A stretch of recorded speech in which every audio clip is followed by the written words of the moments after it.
Hi, I'm Dr. Nixon, and I want to give you 4 quick tips on how to keep your immune system healthy as we approach winter and go through fall. It's kind of that time of year when there are a lot of bugs cruising around, and we want to keep ourselves as healthy as possible so that when we do come in contact with those bugs, our immune systems are prepared to fight them, and so we don't have to deal with the effects of them for long. It is actually a good thing to get sick. Um, I think that the current situation in the world kind of has created this fear around regular cold viruses and the flu. And while I completely understand that point of view, at the same time, the way that our immune systems educate themselves and the way that we become stronger immunologically is by being exposed to different types of bugs, viruses, etc., the environment. All of that is how our immune system educates itself. So, people who are you may have heard of when things are too sterile for children in the home, that their immune systems are weaker and they tend to develop more allergic reactions to things. And so it's really important that just basically goes to show that how important it is to expose ourselves to many different things so that our immune systems can become educated. So it's not a bad thing to get sick, but if you do get sick, you want to be able to fight that bug off quickly and get back to your regular life, right? And so a few things you can do to improve your ability to fight colds and viruses while being out there and getting exposed to things is to stay hydrated. The reason hydration is so important for immunology or to fight off cold and flu bugs is because our first line of defense involves hydration in the nasal passages. So in our nasal passages up there in our mucous membranes, there are cells that have antimicrobial properties or antiviral properties. And what that means is that if they come in contact with a virus or a bacteria, they already start to fight that bug before it ever gets actually into your system. You may never even know that you came in contact with it. And so being hydrated allows those cells to work properly. And when they're dehydrated, they do not work properly.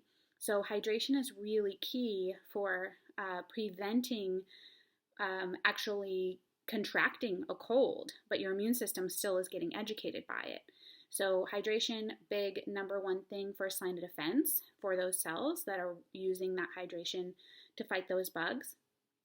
Secondly is to avoid sugar. Neutrophils are a white blood cell. They're the first line of defense in any infection. And if you consume sugar, a dear friend of mine just posted about this, but they become drunk for 4 hours. So after consumption of sugar, your neutrophils are basically incapacitated for 4 hours. So during that time, if you come in contact with some kind of virus or bacteria, you are going to be more susceptible to have a harder time with that, because eventually by the time your neutrophils come to again, that virus could have multiplied or that bug could have multiplied, many millions of times over. Had you not consumed sugar, they may have fought it immediately, and again, you may have never known, or you may have only had very mild symptoms to that cold or flu virus. Lastly second to lastly, I would say, is vitamin C. Vitamin C we all know about. It's very important to use vitamin C daily as part of your regular regimen. That will help prevent colds and flus. There is a lot of research supporting this. What it does not do is shorten the duration of a cold and flu. So once you have the bug, and once you're experiencing symptoms of the bug, vitamin C isn't really going to do you a whole lot of good. You can take as much as you want. It will certainly prevent you from getting the next one, but it will not shorten the duration of the current bug that you have. But zinc does do that. And so zinc actually shortens the duration of a virus. So if you are infected, then you would be wanting to use zinc. And if you are preventing an infection or trying to prevent an infection, then you would want to use vitamin C. Certainly you can use them all.